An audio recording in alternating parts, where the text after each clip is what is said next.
In our parent coaching experience, we have observed 4 types of parenting practices which contribute to underperforming children.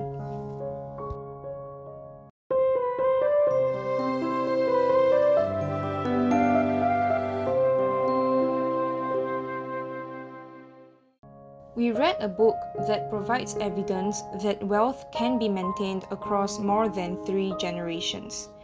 It is clearly possible to raise capable children across multiple generations. So why is it that not all families succeed at it? Are there any parenting secrets? We are no historians. We are psychologists. As psychologists, we can share our observations. In our parent coaching experience, we have observed 4 types of parenting practices which contribute to underperforming children. Number 1. The know-it-all parent. This parent will study the school and/or tuition material whenever the child complains that he does not know something. This parent puts in a lot of time and effort to figure everything out, then explain it to the child. In this relationship, the parent is the respected expert, and the child is the respectful follower. As a result, the parent feels the pressure to know it all, while the child expects to get all the answers from a respected authority. Over time, the child becomes dependent on help. This help can be from tutors or from their parents. The child will never learn that they can be as smart as, or even smarter than, their parents. I think one of the most valuable skills in parenting is the ability to look convincingly dumb. If the parent cannot help their child with their work, the child would have no choice but to think for themselves. Number 2. The contemptuous parent. These parents are high achievers. These parents only praise the child when there is something that they find is deserving of praise. Now, if Pablo Picasso had been born to a contemptuous parent, I doubt he would become who he is today, because this parent would wait for a masterpiece before they would praise Picasso. Then, Picasso would never have been encouraged enough to paint and keep on painting. The contemptuous parent is critical because they are afraid. They are afraid that their child will grow up lazy, without discipline, and unkind.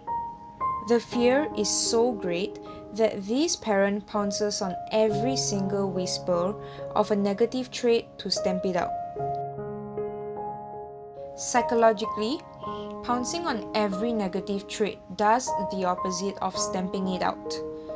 Instead, it reinforces the negative traits because it convinces the child that he is lazy, unkind, and have no discipline.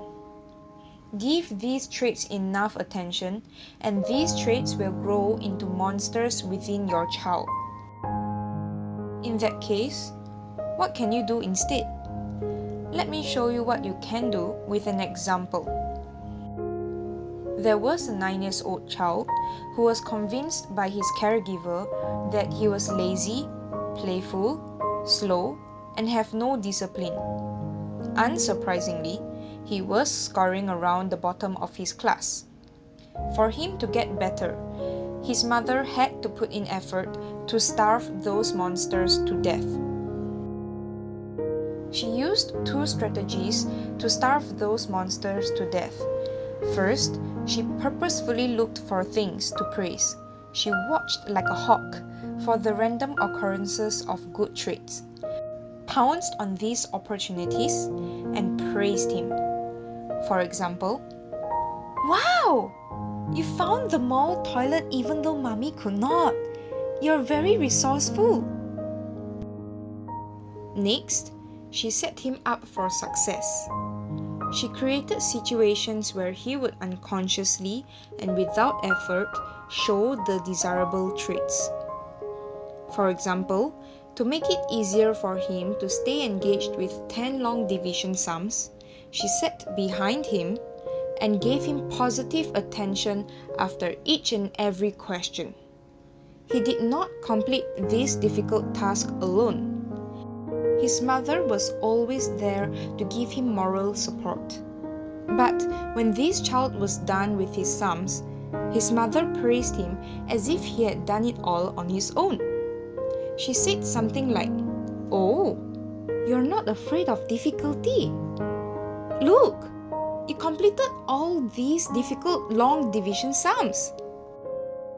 Slowly, this child got convinced that he was hardworking, resourceful, determined, responsible, and many more. Number 3. The smothering parent. The smothering parent cannot separate themselves from their child. This parent gets their sense of worth from helping and serving their child. So, they help their child with everything, even if their child is clearly old enough to do many of those things. Since their child is like a part of themselves, their child also becomes a way for this parent to feel validated and valued. As a result, they take their child's achievements and disappointments like their own achievements and disappointments. This whole smothering completely disempowers the child. If the child has a mild temperament, they will not learn to be self-reliant. If the child has a strong temperament, they will fight with their parent. Any time spent in such conflicts is time taken away from growth, development, and achievement. Number 4. The all-or-nothing parent. The all-or-nothing parent helps in everything until they feel that their child is old enough to be independent. At that magical age of independence, they will tell their child, "You're old enough to do this on your own. You should be able to plan and monitor your own work. Why do you still need me to run after you?" This all-or-nothing parenting is a little like pulling a child out of a tub of nice lukewarm water, then suddenly plunging them into a tub of iced water. There is no transition. The transition from a dependent child to an independent child should not be this sudden and drastic. There should be interim stages. Here are 4 stages that you could try with your child. Stage 1. You plan and explain to your child why you plan things a certain way. Stage 2. You do a vague plan, then get your child to fill in the specifics. You will then have to ask to understand why they planned it a certain way. Stage 3. Your child plans and explains to you why they planned things a certain way. Stage 4. Your child plans and you don't need to listen to any explanation whatsoever. You might have noticed that we have reached stage 4, a stage of independence, without needing to tell the child that he was old enough to do it on his own. Having your child take over the planning and act independently can happen this naturally. If you have any questions about parenting, you can contact us at petunialee@collabcorner.com.